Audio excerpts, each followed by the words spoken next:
Kami dari satu, pimpinan dan seluruh Dewan Guru serta seluruh santri Dayah Budi Al-Muhtari dan Dayah Budi Muslimat Pantai Pisang, Kecamatan Pesangan, Kabupaten Bidun. Dua, pengurus dan seluruh alumni Lamno Aceh Jaya dalam wilayah Kabupaten Bidun,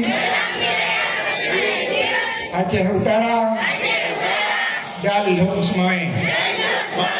Tiga, pengurus dan Dewan Guru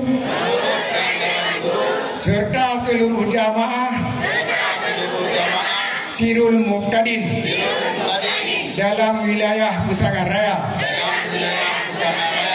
Empat, pimpinan Dayah dan Balai Pengajian dalam wilayah Pesangan Raya. Lima, tim kaum Dayah Kabupaten Bidun menyatakan sikap mendukung dan siap memenangkan sepenuhnya Muallim Depat sebagai calon gubernur dan wakil gubernur Aceh periode tahun 2025-2030.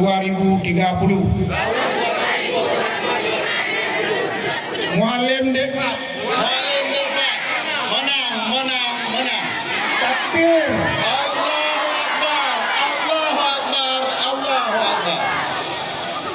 Allahumma wafiq ala qaumin tariq. Wabillahi taufiq wal hidayah.